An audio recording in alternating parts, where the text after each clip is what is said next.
Hola amigos, nuevamente estamos aquí en su canal Citas con la Historia de México, Adriana Sánchez. Luz de María Muñoz. Gracias Luz. Mira, pues estábamos hablando en la cápsula anterior acerca de los rituales, que la importancia de estos rituales, y yo te quería preguntar precisamente acerca de esto.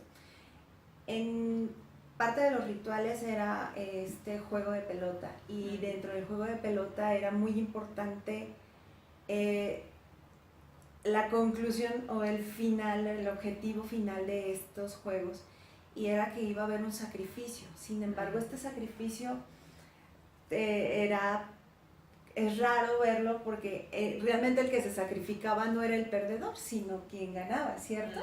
Sí. Para que nos expliques un poquito más acerca de esa percepción del sacrificio.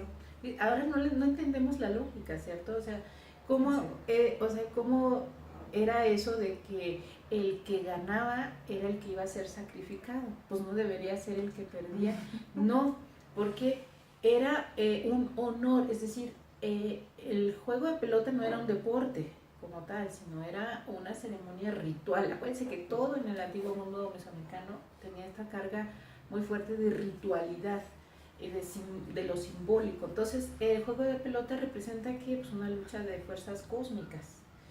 Los personajes o los jugadores, ¿no?, que estaban en el campo cósmico, ¿no?, representando toda esta lucha de fuerzas cósmicas, pues ellos mismos tenían que ser personas, digamos, no devotas, pero sí que tuvieran ciertas cualidades, es decir, no cualquier persona iba y jugaba, tenía que haber una preparación, ayunos, como cierta purificación, haber hecho algunos ritos previos de autosacrificio. Una preparación. Okay. ¿No? Y luego estos guerreros, ¿no?, que estaban en este campo de batalla cósmico, el que ganaba, el mejor guerrero o el mejor, digamos, equipo, porque eran en parejas también, representaba así a la fuerza suprema cósmica. Entonces era la forma en la que ellos se hacían acreedores, ¿verdad?, pues al máximo premio, ¿no?, o ser, digamos, dignos también, ¿no? Es decir, era un honor, no era una pena como ahora nosotros pudiéramos considerarlo, que acuérdense, tenemos un sistema totalmente de creencias, ¿no?, distinto, nos aleja bastante de este antiguo mundo mesoamericano. Entonces es complejo, sí, yo lo entiendo perfecto, porque nos cuesta trabajo entender esa lógica de que el que gana se muere. Sin embargo, ahorita que hablas tú de que era una pena, pues sí era una pena perder también para ellos, ¿no? O sea, más bien perder, pues sí, ahí era donde... Igual que ahora, digamos, da pena perder, pero para ellos la muerte no significaba perder, sino era algo mucho más importante de lo que nosotros... Mucho más valioso, ¿no? Sí, algo exactamente, se estaba entregando algo que no tenía comparación con otra cosa, que era entregar su vida, que había sido dedicada además especialmente o preparada especialmente para este acontecimiento final. Sí, pero fíjense que no, o sea, si lo vemos desde otro punto de vista, ahí me acerco un poquito quizás a algunos principios del cristianismo, ahí sí lo pudiéramos entender. Por ejemplo, los mártires. Hubo, digamos, en la historia del cristianismo, miembros de algunas órdenes religiosas que se iban a lugares remotos para convertir a ciertas comunidades y buscaban el martirio, o sea, buscaban el sacrificio, ¿no? Buscaban ser mártires. Y entonces tenemos varios ejemplos dentro del santoral cristiano. Lo otro es, por ejemplo, que también dentro del cristianismo hasta la fecha se sigue cantando, por lo menos la frase de hay que morir para vivir, ¿cierto? Sí. Bueno, y esto es barroco, ¿no? Pero la Contrarreforma. Pero es el mismo principio, la verdadera vida no está aquí, sino está después de la muerte, ¿no? Entonces es como la trascendencia máxima, la trascendencia final hacia lo verdaderamente importante, la verdadera existencia. Bueno, esto lo menciono para que más o menos podamos tener una idea de lo importante que podía ser en el antiguo mundo mesoamericano estos ritos, ¿no? O sea, la trascendencia y el impacto era muy importante. Pero precisamente por esto, digamos, el tema de las ofrendas y del sacrificio sigue siendo hasta la fecha en el México profundo, o sea, tierra adentro, todavía en varios pueblos de nuestro país es muy importante, por ejemplo, las procesiones de Semana Santa, Sí. y en algunos casos todavía hay flagelantes, o gente, ustedes seguramente lo han visto cuando son estas grandes peregrinaciones a la Basílica de Guadalupe, a la villa, la gente va de rodillas. Ah, sí.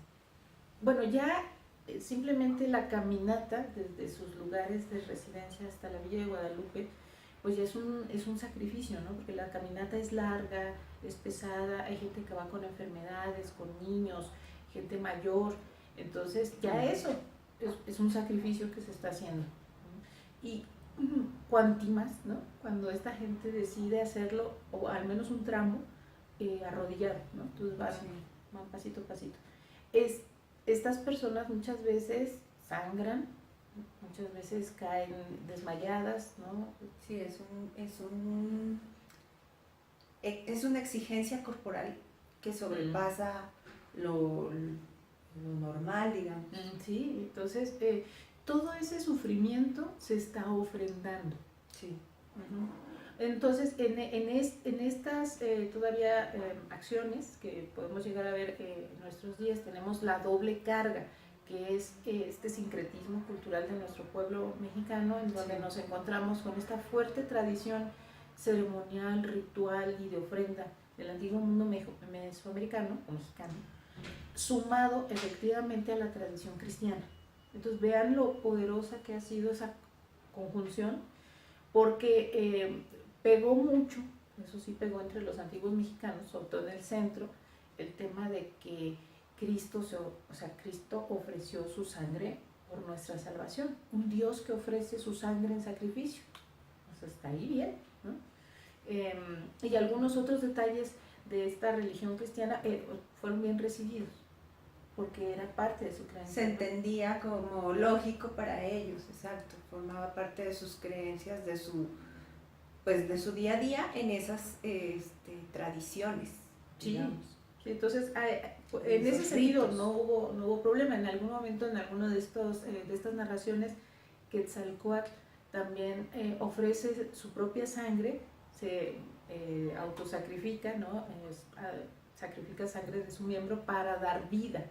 Entonces el tema de la sangre del Dios que Dios ofrece para dar la vida a los seres humanos, esa idea ya existía y fue bien aceptada. O sea, hay otras cosas que no se entendieron muy bien dentro de ese mundo indígena que llegó a ser cristianizado, y que todavía vemos ahí como que no quedaron como bien arraigadas algunas cositas, pero de eso vamos a hablar más adelante.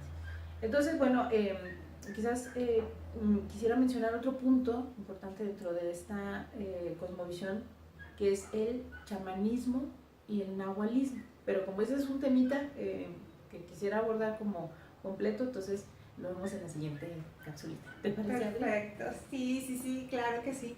No te preocupes, Luz, aquí nosotros estamos muy al pendiente de toda esta información y bueno, esperamos contar con su presencia nuevamente viendo estas cápsulas y que nos regalen sus likes. Hasta luego, muchas gracias. Chao.